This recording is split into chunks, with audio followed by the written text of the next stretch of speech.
Mimi naitwa Ibrahim Muhammad Khamisi Ramadhani Bakonzi, ni miongoni mwa viongozi wa Umoja wa Wahadhiri wa Kiislamu Tanzania.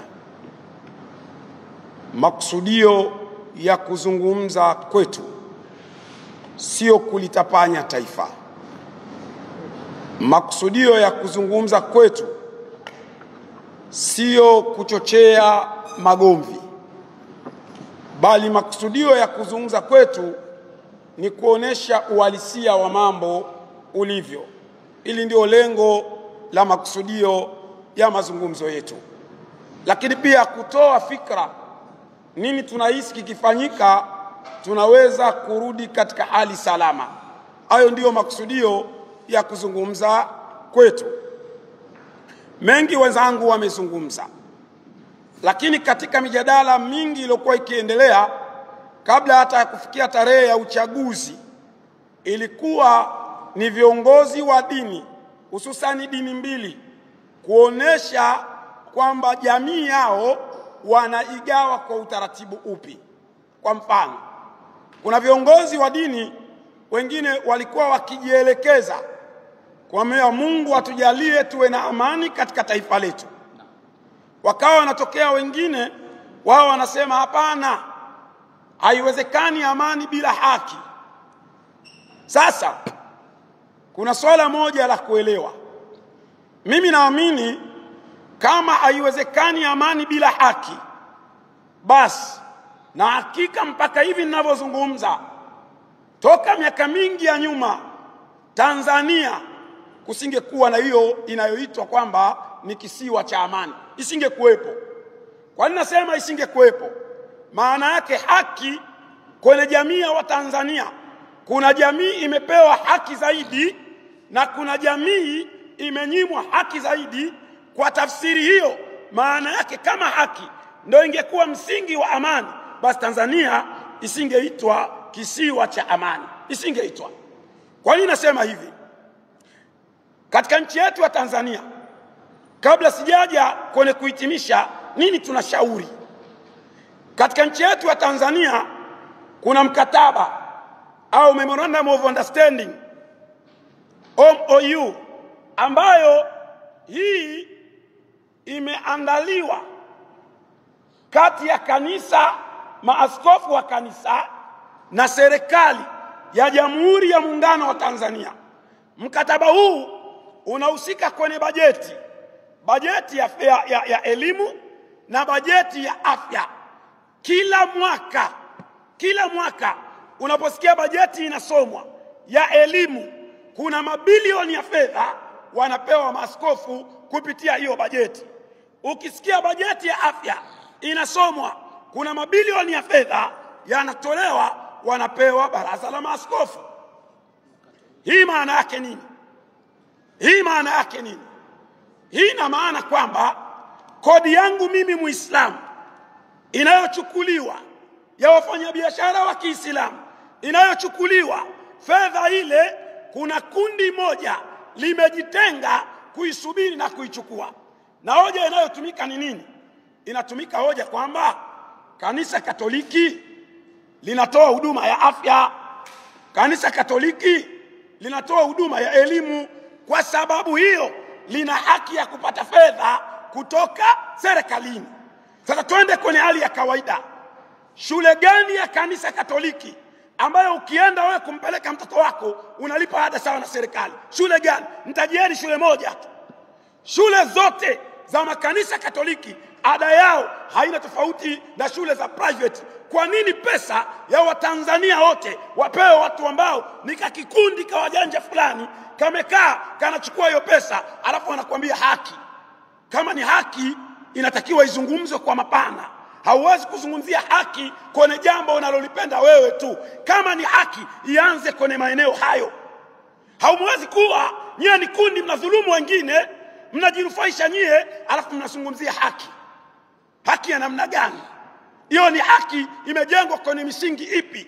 Sio kwamba haya mambo tunayapenda. Niseme ukweli, yanatukwaza sisi Waislamu. Tunaumia. Kama ni elimu, kwani Waislamu hawana shule? Wana shule ngapi wamejenga? Mbona hawapewi hela? wanapewa Katoliki, kodi ya Watanzania wote. Alafu leo wanataka kujifanya eti wao ni watu wa haki. Wao ni wezi tu, sio watu wa haki. Ni dhulma wanaifanya. Kama ni watu wa haki, wasimame sasa waseme toka mkataba ule umeingiwa mwaka 1900 kama sikosei, ni 96 kama sikosei, au 92, kitu kama hicho. Toka wameingia mkataba ule, manake waziri alikuwa Lowassa wakati huo, toka wameingia mpaka leo wawaambie Watanzania wamechukua fedha za walipa kodi wote kiasi gani. Waseme ukweli, tujue je ni watu haki. Vijana wanakosa mikopo, wanafika pahala wanasoma katika mazingira magumu, lakini kuna wajanja fulani ambao Tanzania nzima wako kama milioni 1, lakini wenyewe hao watu zaidi ya taifa lenye watu zaidi ya milioni 60 na ushe, lakini hao watu milioni 1 hawa na kidogo tu wanachotewa fungu la fedha za walipa kodi wote wanapewa wao, lakini serikali imetulia na inaendelea. Haya mambo tunataka serikali wajue yanatuuma sana. Ukisoma katika memorandum of understanding kuna kipengele kimewekwa cha kipuzi na kijinga, eti serikali isijenge hospitali za rufaa maeneo ambayo kanisa lina hospitali. Yani manake wanatengeneza mpaka biashara kwamba kama serikali ina uwezo wa kujenga hospitali ikatoa huduma kwa watu wake, wenyewe kwenye mkataba wanaitaka serikali isijenge hospitali, na ikijenga wanaihoji, mbona mnavunja mkataba, mnajenga hospitali sehemu si tuna hospitali? Hawa ni watu wema hawa? Wana wema gani hawa? Someni historia. Kila kwenye migogoro Afrika kanisa Katoliki wahusika namba 1. Nenda kaangalia vurugu ya Kongo, vita iliyopiganwa siku 3 wakati wa Pierre Bemba. Nani alikuwa chokochoko? Kanisa Katoliki. Nenda kaangalie maandamano ya juzi Kongo, nani alikuwa chokochoko? Kanisa Katoliki. Nenda kaangalie mauaji ya Afrika ya Kati, nani alikuwa chokochoko? Kanisa Katoliki. Nenda kaangalie Rwanda, nani alikuwa chokochoko? Kanisa Katoliki. Njoo uangalie sasa nani chokochoko? Kanisa Katoliki. Tunaposema moja ya tatizo katika taifa letu udini, tusiache kusema ukweli. Udini Tanzania huko, tunaweza tukadanganyana tu pembeni kwamba unajua hakuna udini, tunazungumzia haki, sio mambo ya udini. Sio kweli, uongo. Udini huko tena kwa kiwango kikubwa. Takupeni mfano. Kenya Wakristo ni wengi kuliko Waislamu Kenya, lakini turudi Tanzania. Sensa ya kwanza ya mwaka 1967 Waislamu walionekana kwenye sensa hiyo wako zaidi ya 60%. Mwalimu Nyerere baada ya sensa hiyo akaondoa swali la dini, kwamba msiulizane kwamba dini gani, kwa maana dini haitusaidii kitu. Akaondoa lile swali, kukaa hakuna swali la dini mpaka leo.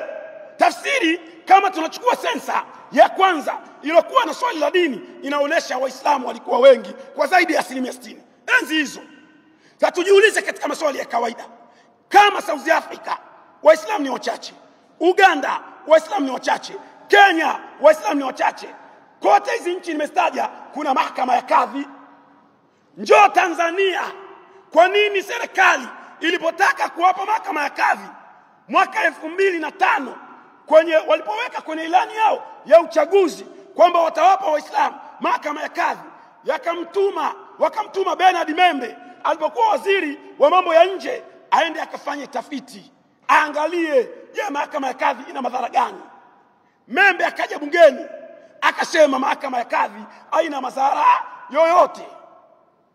Kardinali Pengo akasema na mimi naunga mkono, haina madhara yoyote. Ndipo alipotokea Gojima akamtukana Pengo, amekula maharage ya Mbeya, amechanganyikiwa, amekuwa mwehu, akamtukana matusi Pengo. Na teki ikaunga mkono kukataliwa mahakama ya kadhi, na serikali ikawasikiliza. Tumenyimwa mahakama ya kadhi. Jambo la Waislamu, mnapozungumzia haki, ni haki ya namna gani? Kwani Waislamu hawana haki ya kufaidi matunda ya taifa lao? ambalo wamelipigania, wametafuta uhuru wa taifa hili, hawana haki hiyo. Wenye haki hiyo ni Wakatoliki. Kwa nini mnafanya mambo ambayo tunataka tuseme wallahi wabillahi watallahi hatutani?